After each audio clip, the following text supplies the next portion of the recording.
एक 30 सेकंड हाँ, आपने ओपनिंग में कहा कि ये मुंह काला कर लिया। हाँ, अरे इन्होंने ये हर दिन में 4 बार मुंह काला करवाते हैं। ये विजय किसी पे ही नहीं। 2014 से मीडिया अपना मुंह कौन सबसे ज्यादा काला करवाता है इसकी कंपटीशन है। तो मुनीर तो व्हाइट हाउस में लंच करेंगे। भारत की क्या औकात। ये तो बोलते कि 35 मिनट प्रधानमंत्री ने बात की, 35 मिनट सुनी कि नहीं सुनी ये भी पता नहीं, कि फोन साइड के पटक रखा। तो ये मुनीर की ये मुनीर की औलादे हैं। हाँ, हाँ, ये मुनीर की औलादे हैं। ये पाकिस्तान की नाजायज औलादे हैं जो कह रहे थे यहां पे कि हिंदू पकड़ के मारा, कश्मीरी बच्चों को भगा दो। ये उस मुनीर की नाजायज औलाद है। मैं उसी लंच से जोड़ रहा हूं। वो लंच और वो फोन, ये दोनों कनेक्ट मेरे निगाह में हो रहे हैं। वो कैसा सिंपल सी बात है, फोन के बाद भी लंच करेगा? वो कैसा फोन था, क्यों लंच करेगा? वो औकात ही नहीं मानता है आशीष।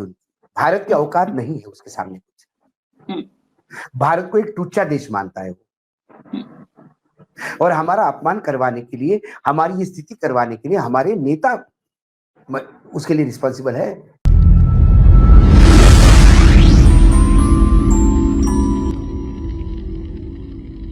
नमस्कार, मैं हूं आशीष चित्रांशी और आप देख रहे हैं द न्यूज लॉन्चर। इस वक्त एक महत्वपूर्ण खबर, कथित तौर पर 35 मिनट ट्रंप और मोदी के बीच बातचीत हुई। इस पर हमने एक शो किया है कि अब तक विक्रम मिस्री के अलावा अमेरिका की तरफ से या भारत की तरफ से और कोई इस पर पुष्टि करने वाला बयान नहीं आया। लेकिन फिर एक बार मोदी जी की बात मान लेते हैं, यानी विक्रम मिस्री की बात मान लेते हैं कि 35 मिनट बातचीत हुई फोन। तो बड़ा सवाल है, क्या ट्रंप ने मोदी का फोन रखते ही मुनीर को, पाकिस्तानी जनरल को, पाकिस्तानी आर्मी चीफ और फील्ड मार्शल आसिम मुनीर को लंच पर इनवाइट कर लिया?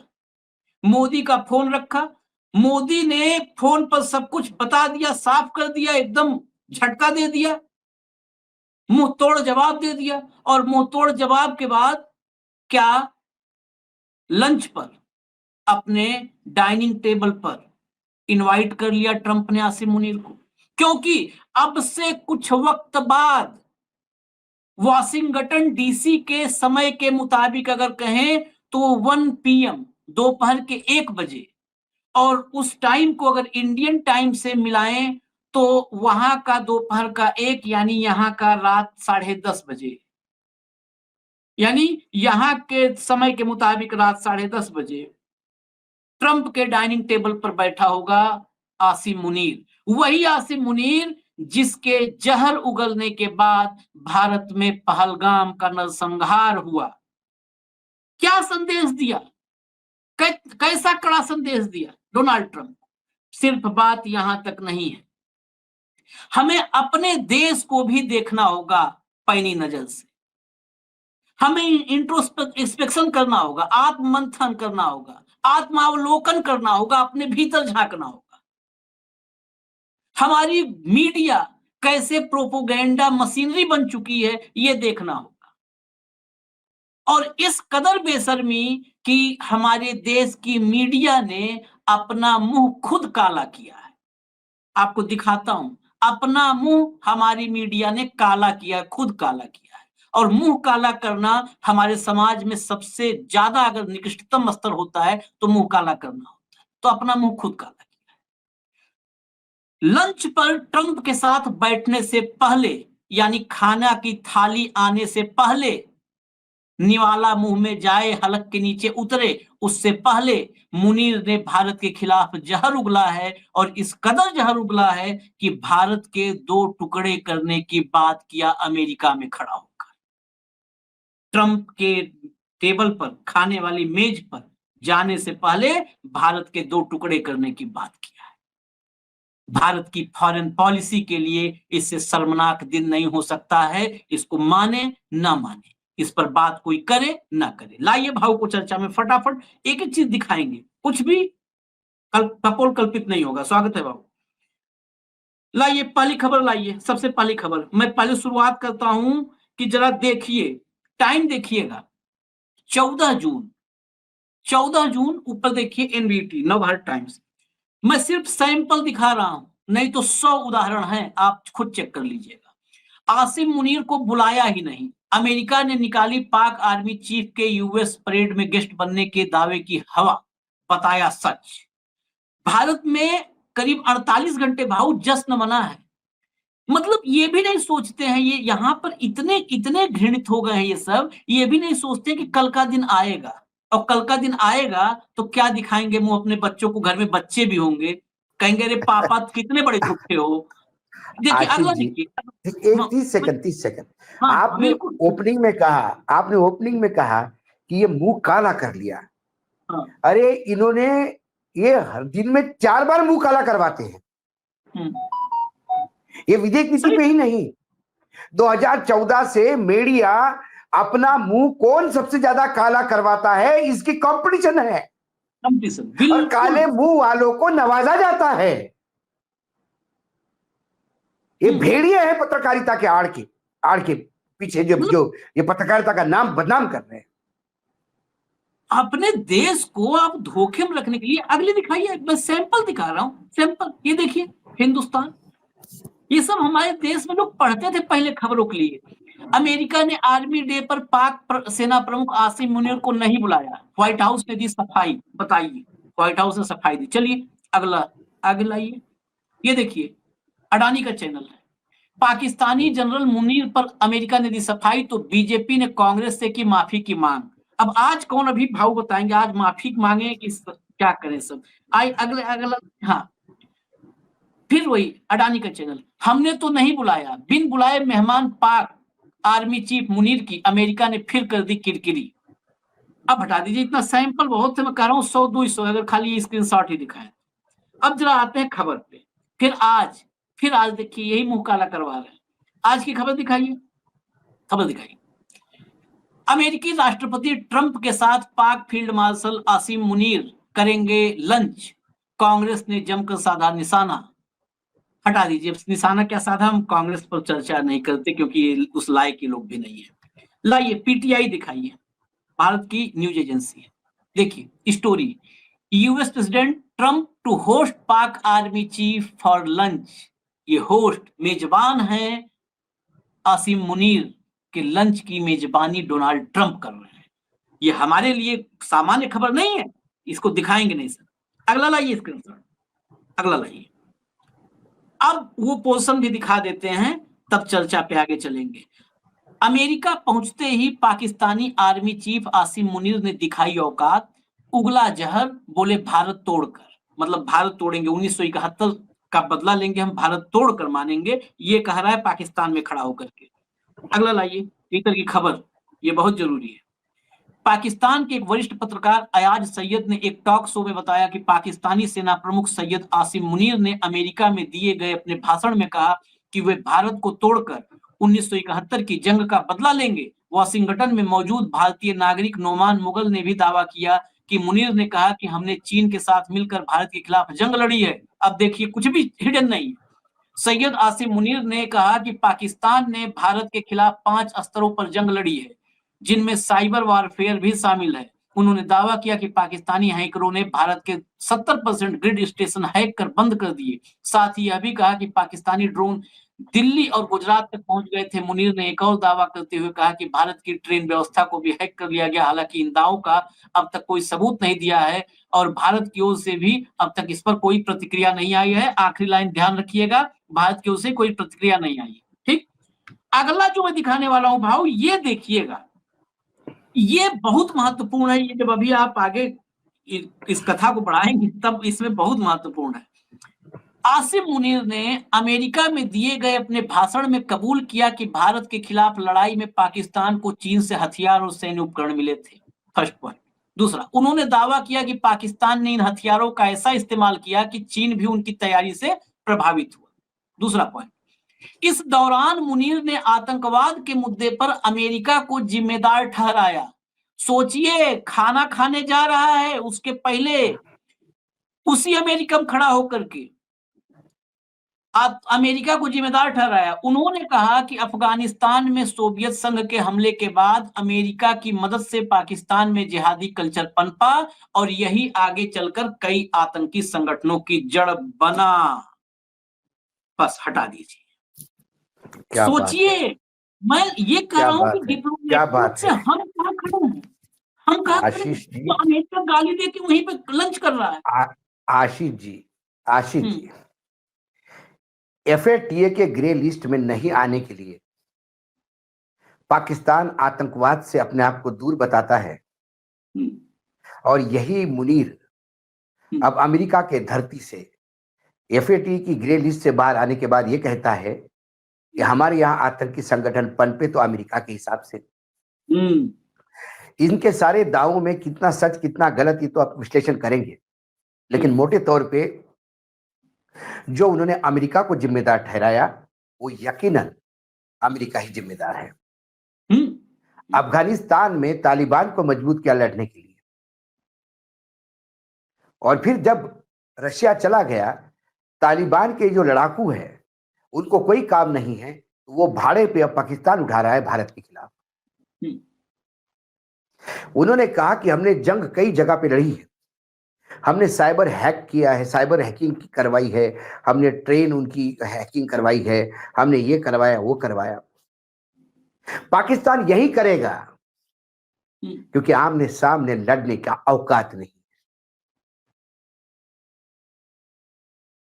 ये वो नपुंसक देश है जिसे अपने घर में वारिस पैदा करने के लिए पड़ोस की जरूरत पड़ती है, उन्हें चीन का हथियार लेने का उपयोग करने का बहाना।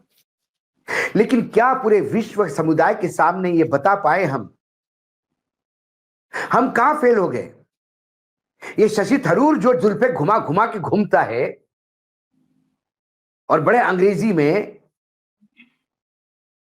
लच्छेदार शब्द बोलता है, वो अमेरिका में जाके वो क्यों नहीं व्हाइट हाउस जा पाया? ये अमेरिकन गवर्नमेंट की खबर थी कि मुनीर को 250वें सैन्य दिवस पर अमेरिका में बुलाया गया मेहमान की तरह।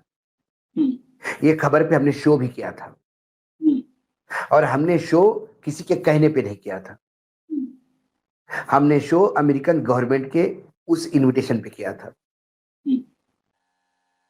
उसके बाद ये सरकार से परोसी गई खबर थी कि व्हाइट हाउस ने मना किया। सरकार अपनों वालों को तो अपॉइंटमेंट नहीं दिलवा पाई और अमेरिका का फील्ड मार्शल वहां जाके लंच करता है। ये किरकिरी करने के लिए उन्होंने क्या करना, एक डिस्क्रेडिट करने के लिए ये मिस इन्फॉर्मेशन का एक पूरा सैलाब चलाते हैं। लेकिन जब ये कह रहे थे कि वो गए नहीं, लेकिन हमने वो आइडिया गवर्नमेंट का पिकअप ही नहीं किया। हमने बोला नाई बाल कितने अभी दिख जाएंगे जी, अभी कट के सामने आ जाएंगे, आ गए।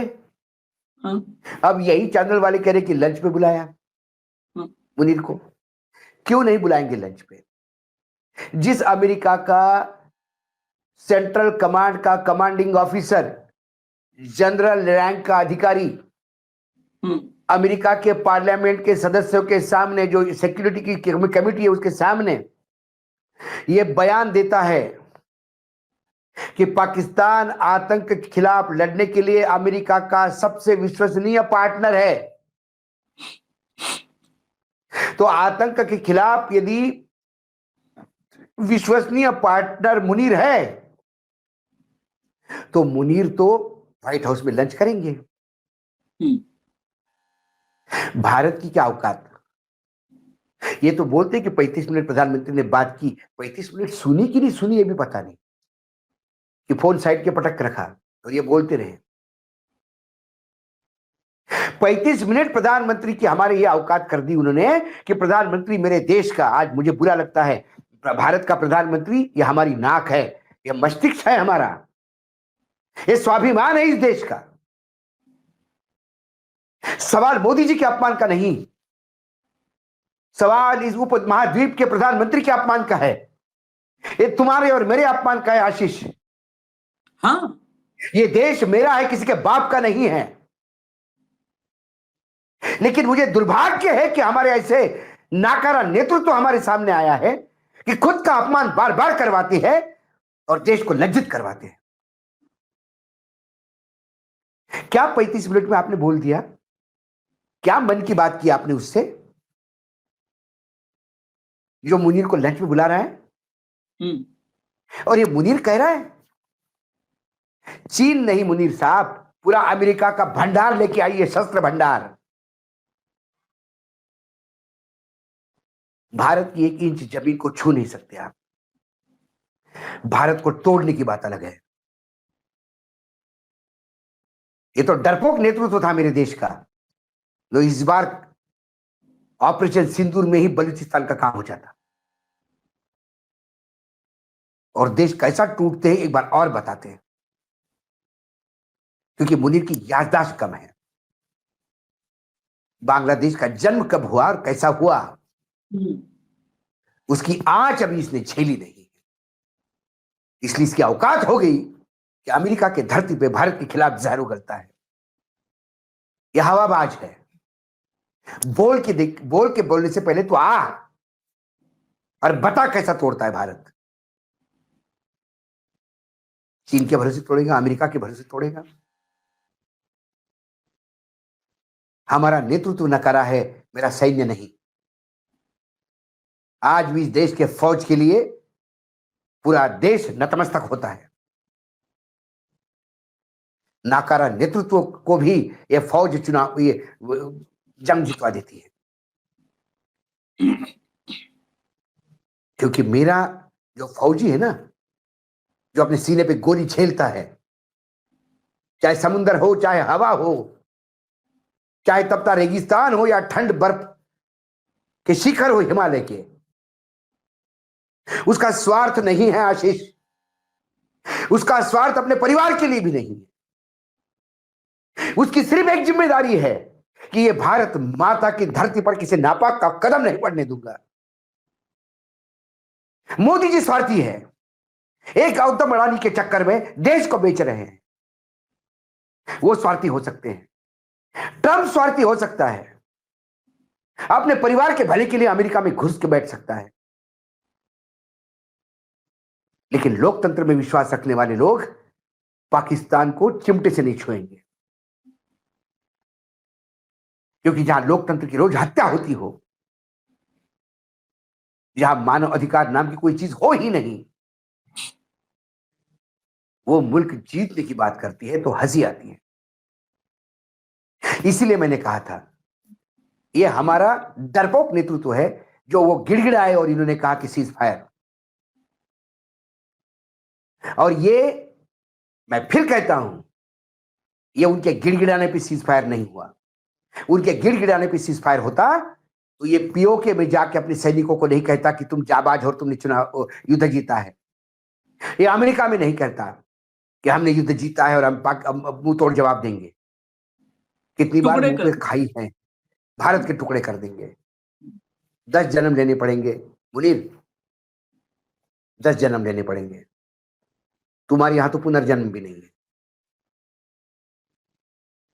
और इस जन्म में तुम्हारे आने वाली 10 पीढ़ियां भी सोच नहीं सकती कि भारत के टुकड़े होंगे। संभाल लेना पाकिस्तान, कहीं वो टूट ना जाए। कोई एक खाद नेतृत्व ऐसा आ जाए कठोर, इंदिरा गांधी जैसा नेतृत्व होता तो एक बलूचिस्तान भी तैयार होता आज। वही बात। हाँ, इंदिरा को नहीं देखा, क्या करें? हाँ, क्या करें? ये देश का दुर्भाग्य है कि 56 इंच का सीना लेके, डरपोक दिल लेके बैठे हैं कि उन्होंने गिड़गिड़ाया तो हमने सीज फायर कर दिया और हमको मूर्ख बना रहे हैं। इसके लंच पर हम अभी आएंगे, आखिरी कमेंट लंच पे ही लेंगे। उसमें लंच में है मेरे मन में कुछ सवाल, लेकिन एक सवाल, जब ये भारत के टुकड़े करने की बात कर रहा है तो एक सवाल बहुत इस समय प्रासंगिक है भाव। किसने भाषण दिया पीओके में? पहलगाम का नरसंहार हुआ, पहलगाम के नरसंहार से देश में इतने आतंकी हमले हुए हैं, लेकिन पहला आतंकी हमला था जो देश को विभाजित करने के दिशा में, मतलब उस प्लान के षड्यंत्र के साथ, षड्यंत्र की तरफ था। उस प्लान को भारत में कुछ लोगों ने एग्जीक्यूट करने की कोशिश की। मैं इसलिए कह रहा हूं, ये क्या अपने सेना के बदौलत नहीं, भारत में मुनीर की, ये मुनीर की औलादे हैं। हाँ, ये मुनीर की औलादे हैं, ये पाकिस्तान की नाजायज औलादे हैं जो कह रहे थे यहाँ पे कि हिंदू पकड़ के मारा, हिंदू पकड़ के मारा, कश्मीरी बच्चों को भगा दो। ये उस मुनीर की नाजायज औलाद है जो ये कह रहे थे। हम पहले दिन से कह रहे थे आशीष, ये पाकिस्तान का यदि गेम प्लान है तो ये भारत देश गेम प्लान को सक्सेस नहीं होने देगा। मैं सैल्यूट करता हूं इस देश के मुसलमान बंधुओं को जिन्होंने पाकिस्तान के नापाक इरादों को पहचान के हिंदू मुसलमान होने नहीं दिया। लेकिन याद करो उस बीजेपी के नेता के बंगाल के, बोलो हिंदू बोल के मारा, बोलो हिंदू बोल के मारा। याद करो उस भागवे के जो बोल रहा था कि कश्मीर के बच्चों को जो भी है वो हॉस्टल से बाहर भगाओ। यदि कश्मीर से इतनी नफरत है तो पीओ को क्यों चाहिए तुमको? कश्मीर के बच्चे भी भारत के बच्चे हैं और उतने ही हैं। चंद मुसलमान गद्दार हो सकते हैं, पूरी कौम नहीं। और गद्दारी का यदि इतिहास देखा जाए तो फिर मुस्लिम के बगैर बाकी धर्मों में गद्दार नहीं, ऐसा कोई बोल नहीं सकता। लंबी फेरिस्त है गद्दारों की, लंबी। और ये नए नाम जुड़ गए अभी जो पाकिस्तान की भाषा बोल रहे थे पहलगाम के बाद, ये वो गद्दार है। इन गद्दारों से संभल के रहना होगा। एक मध्य प्रदेश का मुख्यमंत्री, एक मंत्री बोलता है कैबिनेट, मेरा मन विचलित हुआ था हिंदू करके मारा तो। अरे मूर्ख, तुम्हें यह नहीं समझ आया कि पाकिस्तान गेम खेल रहा है? पाकिस्तान चाहता है भारत में दंगे हो और तू कहता है कि एक आतंकी की बहन, और बना हुआ है मंत्री कैबिनेट में। चाल चरित्र चेहरे वाली पार्टी, ना जिसका चेहरा रहा, ना चाल रही है, ना चरित्र रहा, ये झेल रहा है उसको।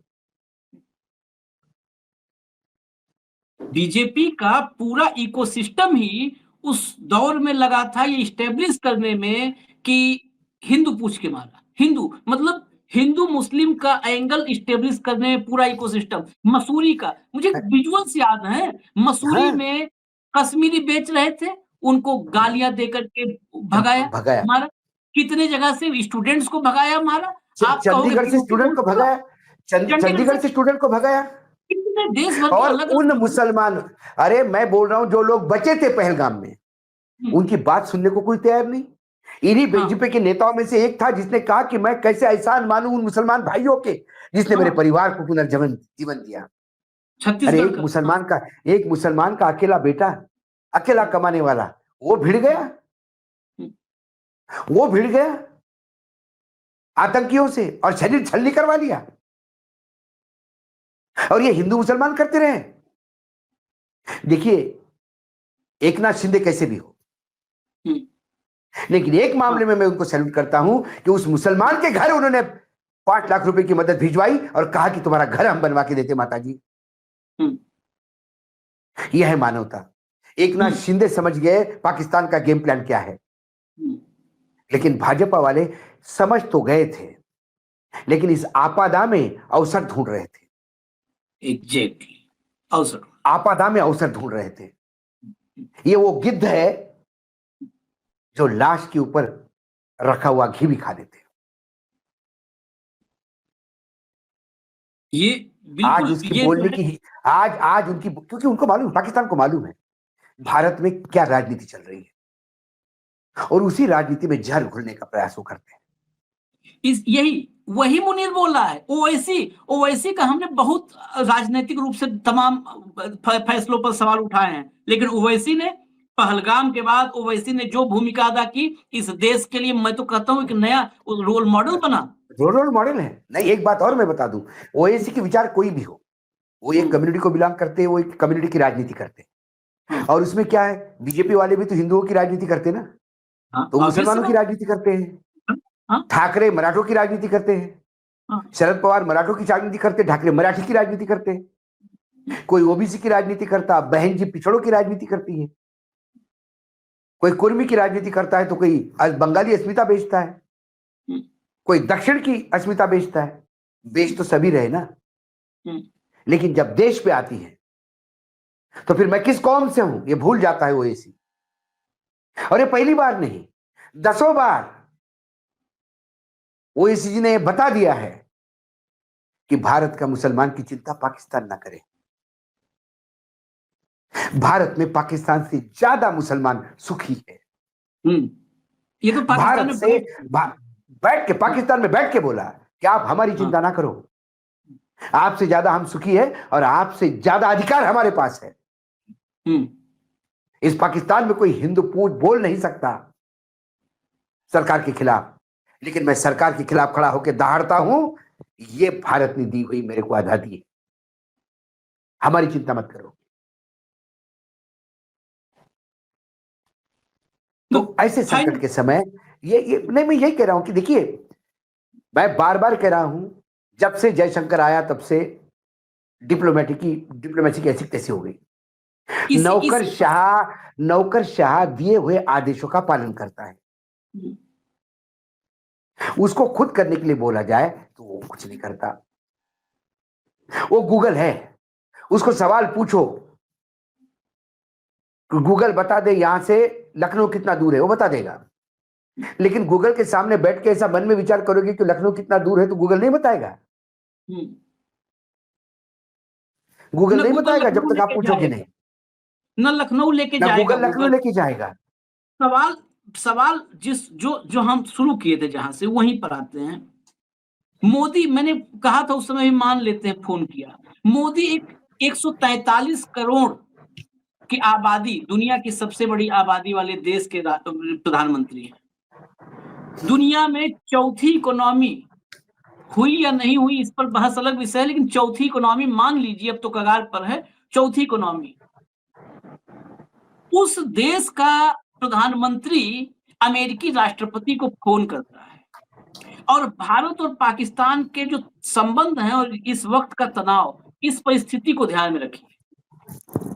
मैं मान लिया फोन किए थे, उस फोन के बाद तो पाकिस्तान जैसे आतंकी और टुच्चे देश का फील्ड मार्शल, उसका लंच तो कतई नहीं रखता कोई राष्ट्राध्यक्ष, कतई नहीं रखता कि यार अभी मोदी जी से बात हुई है, भारत का प्रधानमंत्री है, उससे बात हुई है, इतना बड़ा मुल्क है, डेमोक्रेटिक वैल्यूज को मानता है, मानवीय मूल्यों को मानता है, इतना मतलब कल सांस्कृतिक सामाजिक हर तरीके से इतना रिच देश से कंट्री है, उसके प्रधानमंत्री से बात हुई है। इस आतंकी जिससे उसका टकराव है, इस आतंकी देश के मुखिया से, सेना मुखिया से तो नहीं मैं बात करूंगा और नहीं लंच करूंगा इसके साथ।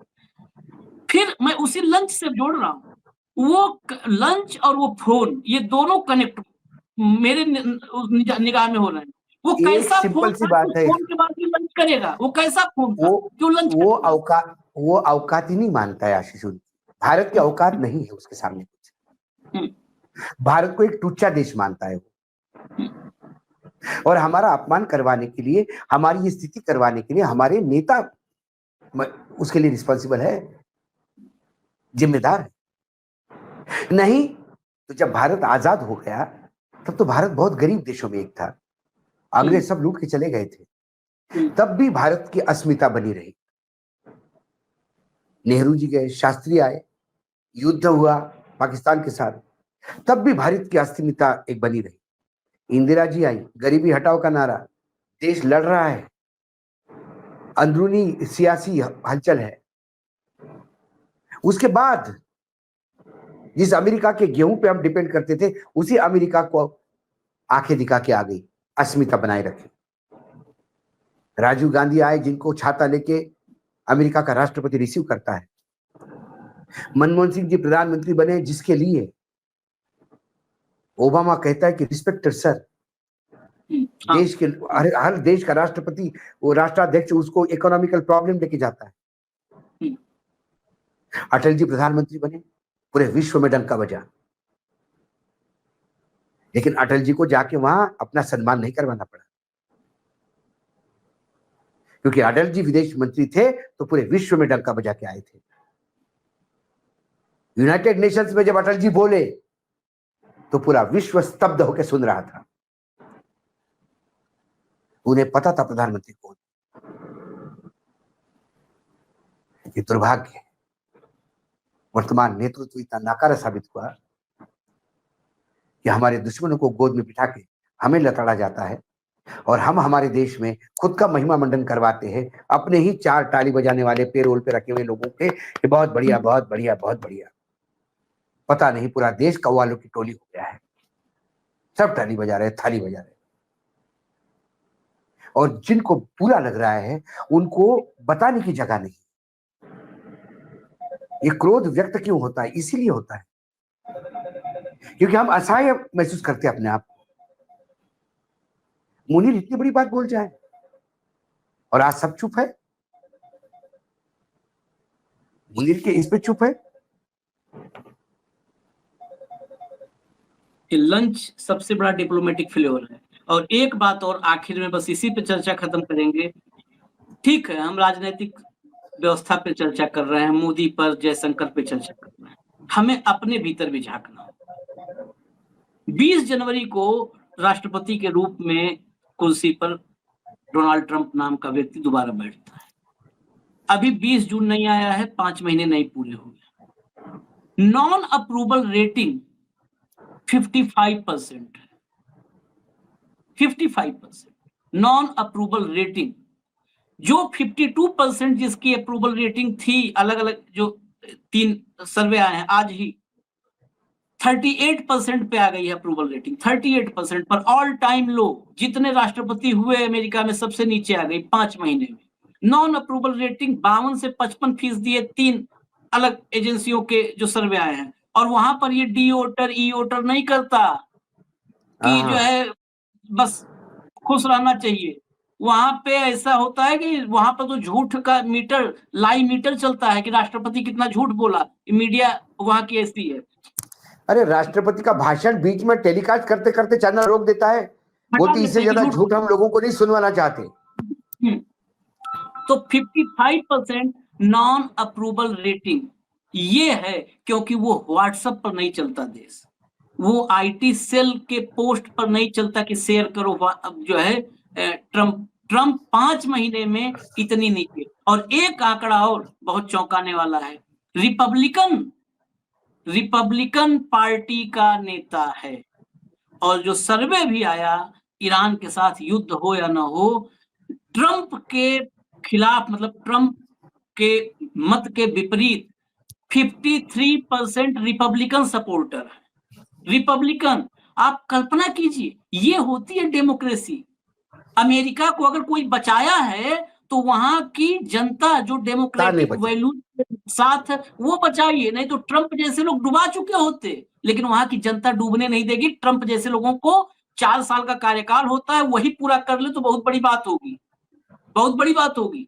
4 साल ऐसा आदमी पूरा कर पाए तो, और अगर कर भी लिया तो फिर बार बार दिन नहीं बहुरेंगे, फिर छुट्टी होगी। ये अंतर है। इसलिए डेमोक्रेसी, कोई लोकतंत्र महान और चिरंजीवी कब होता है, दीर्घजीवी नहीं, चिरंजीवी कब होता है, जब वहां जनता हमेशा कहा, से नहीं मैंने क्या कहा, किसी भी लोकतंत्र के लिए, देखिए आंबेडकर जी ने बहुत बढ़िया कहा था, मैंने बहुत बढ़िया संविधान दिया है, लेकिन ये संविधान किसके हाथ में जाता है, उससे संविधान का अच्छा होना या बुरा होना होता है, और वो लोगों के हाथ में है, किस नेता के हाथ में देंगे। उन्होंने कहा कि मुझे डर है कि ये देश में व्यक्ति पूजा होती है, और जब व्यक्ति पूजा होने लगती है तो जिसकी पूजा होती है वो तानाशाह का रूप लेता है। बाबा साहेब आंबेडकर के 75 साल पहले बोले हुए शब्द आज साकार होते हुए दिखाई देते हैं। इंदिरा जी की इमरजेंसी में साकार होते हुए दिखाई दिए, क्योंकि जब इंदिरा इज इंडिया का नारा लगा तभी इंदिरा जी की समाप्ति की शुरुआत थी। जो मोदी है तो मुमकिन है बोलने वाले लोग पैदा हो गए, और मोदी जी खुद को अविनाशी कहने लगे, नॉन बायोलॉजिकल कहने लगे, तभी इस देश में लोकतंत्र की उल्टी गिनती शुरू। बिल्कुल, और यही आप लोग को, बस आप लोग को समर्पित है ये शो भी, कार्यक्रम भी। आप लोग सोचिए, जब मंच से कोई व्यक्ति करे मोदी हैं तो हो जाएगा ऐसा, मोदी हैं तो मुमकिन है, ये जो गूंज है ना, ये अहंकार से भरी हुई है। और अहंकार तो रावण का नहीं रहा। हम लोग के तो घर घर में का सिखाया जाता है कि बच्चा हमेशा विनम्र रहिए, बेटा बच्चों को सिखाते हैं, क्योंकि अहंकार तो रावण का नहीं रहा, यही कहा जाता है। तो बस यही कह के हम भी आपसे इजाजत लेंगे। आप लोग भी अपनी राय जरूर रखिएगा। धन्यवाद भाऊ, बहुत बहुत धन्यवाद। नमस्कार।